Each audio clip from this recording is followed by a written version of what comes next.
जय श्री राम। पवन पुत्र हनुमान की जय।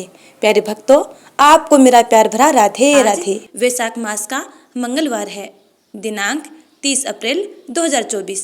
आज हम सुनपान करेंगे मंगलवार व्रत कथा। उम्मीद करती हूँ कि आपने चैनल को सब्सक्राइब कर लिया होगा। यदि नहीं किया है तो चैनल को सब्सक्राइब कर बेल आइकन को जरूर दबा लीजिएगा, ताकि आगे आने वाली वीडियो के नोटिफिकेशन आप तक टाइम पर पहुँचते रहें। आइए प्रेम पूर्वक, श्रद्धापूर्वक, भक्तिपूर्वक कथा श्रवणपान करते हैं।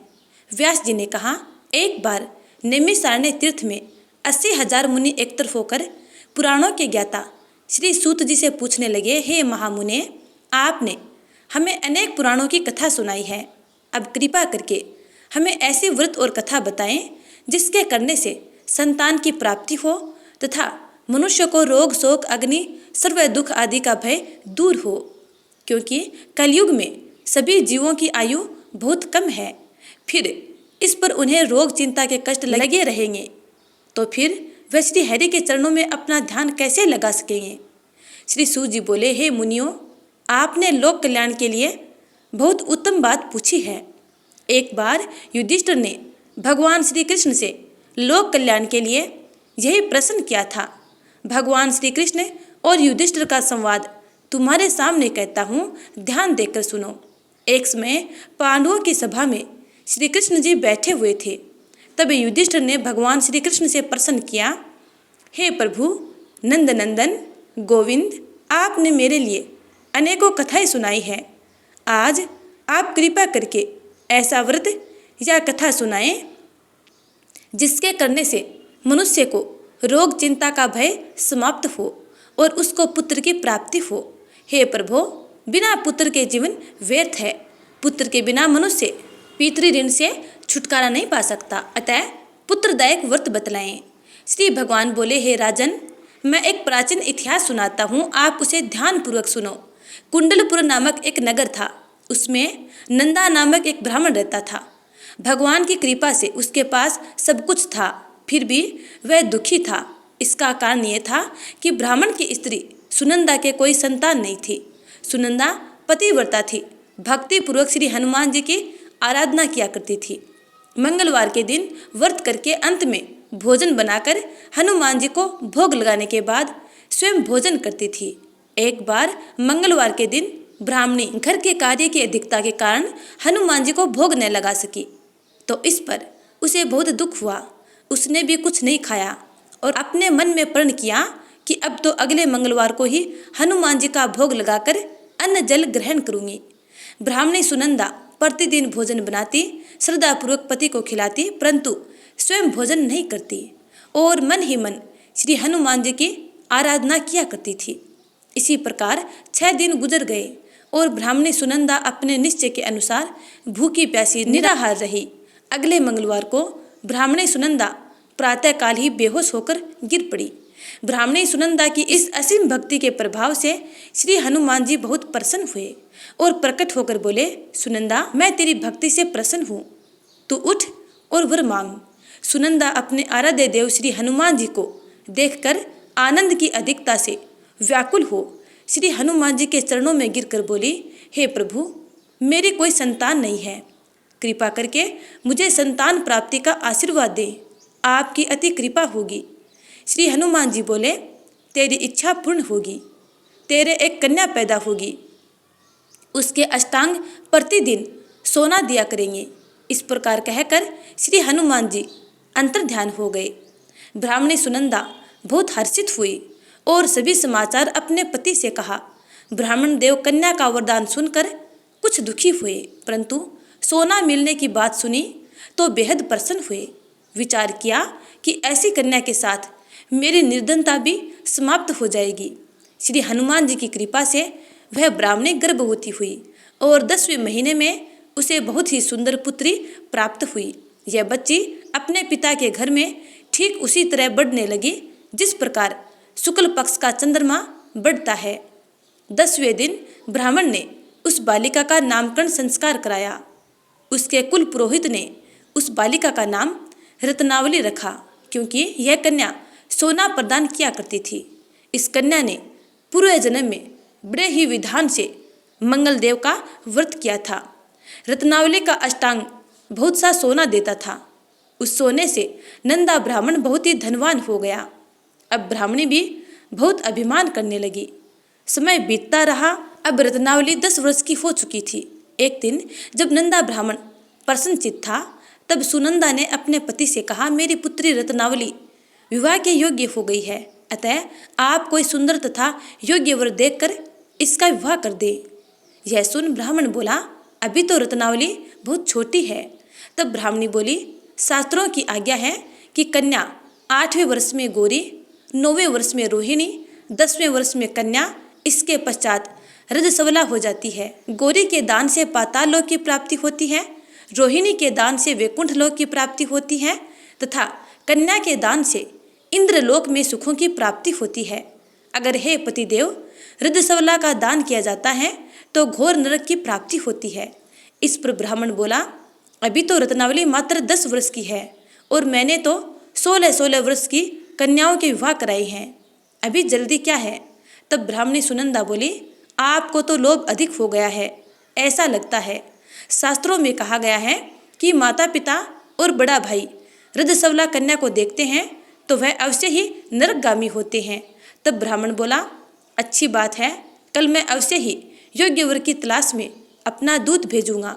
दूसरे दिन ब्राह्मण ने अपने दूत को बुलाया और आज्ञा दी कि जैसी सुंदर मेरी कन्या है वैसा ही सुंदर वर उसके लिए तलाश करो। दूत अपने स्वामी की आज्ञा पाकर निकल पड़ा। पंपई नगर में उसने एक सुंदर लड़के को देखा। यह बालक एक ब्राह्मण परिवार का बहुत गुणवान पुत्र था। इसका नाम सोमेश्वर था।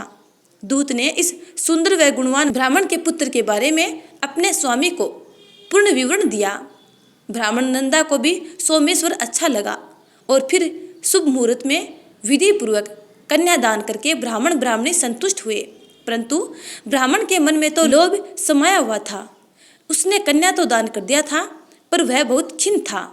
उसने विचार किया कि रत्नावली तो अब चली जाएगी और मुझे इससे जो सोना मिलता था वह अब नहीं मिलेगा। मेरे पास जो धन था कुछ तो इसके विवाह में खर्च हो गया और जो शेष बचा है वह भी कुछ दिनों में समाप्त हो जाएगा।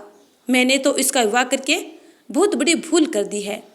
अब कोई ऐसा उपाय हो कि रत्नावली मेरे घर में ही बनी रहे, अपनी ससुराल न जावे।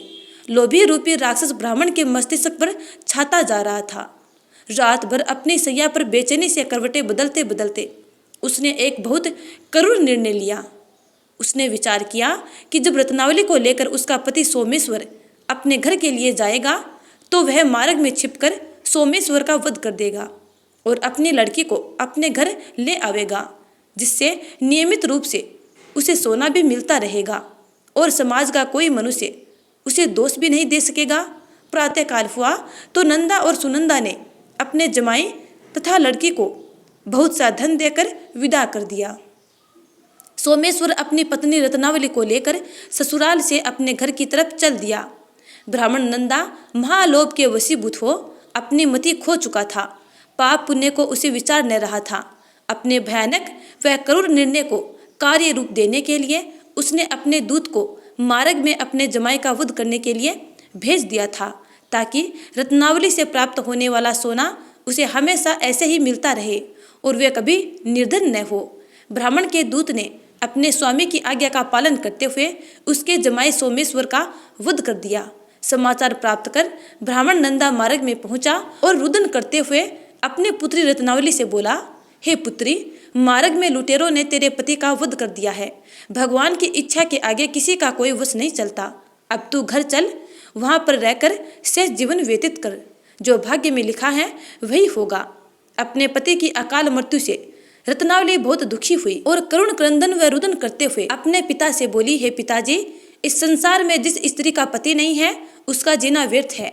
मैं अपने पति के साथ ही अपने शरीर को जला दूंगी और सती होकर अपने इस जन्म को, माता पिता के नाम को तथा सास ससुर के यश को सार्थक करूंगी। ब्राह्मण नंदा अपनी पुत्री रत्नावली के वचनों को सुनकर बहुत दुखी हुआ। विचार करने लगा, मैंने व्यर्थ ही जमाई वध का पाप अपने सिर पर ले लिया। रत्नावली तो उसके पीछे अपने प्राण तक देने को तैयार है। मेरा तो दोनों तरफ से मरण हो गया है। धन तो अब मिलेगा ही नहीं। जमाई वध के पाप के फलस्वरूप यम यातना भी भुगतनी पड़ेगी। यह सोचकर वह बहुत खिन्न हुआ। सोमेश्वर की चिता बनाई गई। रत्नावली सती होने की इच्छा से अपने पति का सिर अपनी गोद में रखकर चिता में बैठ गई। जैसे ही सोमेश्वर की चिता को अग्नि लगाई, वैसे ही प्रसन्न हो मंगलदेव वहां प्रकट हुए और बोले, हे रत्नावली, मैं तेरी पति भक्ति से बहुत प्रसन्न हूँ, तू वर मांग। रत्नावली ने अपने पति का जीवन दान मांगा। तब मंगलदेव बोले, रत्नावली, तेरा पति अजर और अमर है, यह महाविद्वान भी होगा, और इसके अतिरिक्त तेरी जो इच्छा हो वर मांग। तब रत्नावली बोली, हे ग्रहों के स्वामी, यदि आप मुझ पर प्रसन्न हैं तो मुझे ये वर दीजिए कि जो भी मनुष्य मंगलवार के दिन प्रातःकाल लाल पुष्प लाल चंदन से पूजा करके आपका स्मरण करें, उसको रोग व्याधि न हो, सब जनों का कभी वियोग न हो, सर्प अग्नि तथा शत्रुओं का कभी भय न रहे। जो स्त्री मंगलवार का व्रत करे वह कभी विधवा न हो। मंगलदेव तथास्तु कहकर अंतर्ध्यान हो गए। सोमेश्वर मंगलदेव की कृपा से जीवित हो उठा।